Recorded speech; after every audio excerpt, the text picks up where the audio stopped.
दुलाराय बर' फरायसा आफादनि आफादगिरि दिपेन बर' बिथाङा जुदि राजखान्थिनि फोथाराव ओंखारमारोब्ला अब्ला जोंनियाव फैब्ला जों बिथांखौ एबा दिपेन बर' बिथांखौ लिंहरगोन एबा हांख्रायगोन। खुलुमबाय स्टुडिअ दं आं राजिब बसुमतारी आरो बे समाव नोंथांमोननि गेजेराव लानानै फैदों मोनसे राजखान्थिनि जर'खा खौरां। थारैनो बे समाव मिरु दुलाराय बर' फरायसा आफादनि आफादगिरि दिपेन बर' बिथाङा राजखान्थिनि फोथाराव आगान होनायनि खौराङा गोबां गोसारगासिनो दं आरो गोबां चर्चा जागासिनो दं। बे समाव दुलाराय बर' फरायसा आफादनि आफादगिरि दिपेन बर' बिथांखौ राजखान्थिनि फोथाराव फैनानै एबा बिटिसिनि राजखान्थिनि फोथाराव फैनानै बिटिसिनि जौगानाय खामानि ओनसोलनि जौगानाय खामानि हारि एबा सुबुं समाजनि सिबिनाय खामानिखौ मावजानो लुबैनाया गोबां बे समाव सावरायजागासिनो दं। बे समाव दिपेन बर' बिथांनि सायाव बाथ्रा बुंदों। बिथाङा राजखान्थिनि फोथाराव आगान होनायखौ लानानैबो बिथाङा बाथ्रा बुंथिदों। दुलाराय बर' फरायसा आफादल' नङा, गुबुन गुबुन जेरै रायजोनि राजखान्थिनि फोथारनि जेसेबां दैदेनगिरि मन्त्रि एमएलए बिथांमोना मोनसे समाव आसुनि दैदेनगिरि मायाबा मोनसे फरायसा आफादनिनो दैदेनगिरिमोन। थिग बेबायदिनो दुलाराय एबा आबसुनिफ्रायबो एबा आबसुनि दैदेनगिरिफ्राबो जोबथायाव राजखान्थियाव फैनो गोनां जायो एबा फैनांगौ दं होननानै बाथ्रा बुंदों दुलाराय बर' फरायसा आफादनि आफादगिरि दिपेन बर' बिथांनि सायाव हाग्रामा महिलारि बिथाङा।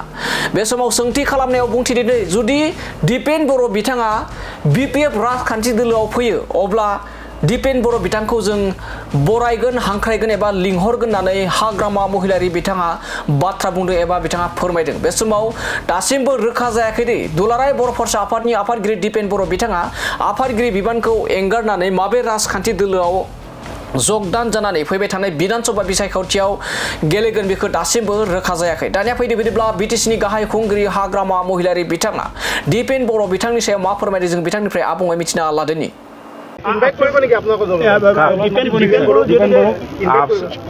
সি আপসু নেতা হৈ আছে আমি কেনেকৈ ইনভাইট যদি তেওঁ ইতিমধ্যে মানে সিদ্ধান্ত অলৰেডি হেৰি কৰিছে আপোনাৰ ৰিজাৰ্ভেশ্যনৰ কাৰণে কৰিছে তেওঁ খুব কম দিনৰ ভিতৰত আপসু এৰিব তেনেকুৱা এৰি পেলাই ক'ত যাব সি আপোনালোকে মাতিব নেকি ছাৰ? আহিলে মই মাতিম, কিন্তু আমাৰো মান সন্মান আছে। মই মাতাৰ পিছত যদি নাহে চনত আগত মই কি কৈছিল লাগিলে আমি 20টা খেলিম আহক।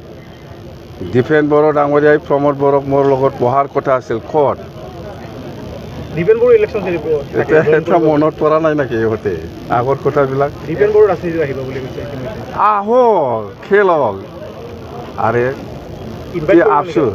আপসু লিডাৰ হওক চবে পিছত ৰাজনীতি কৰিবই।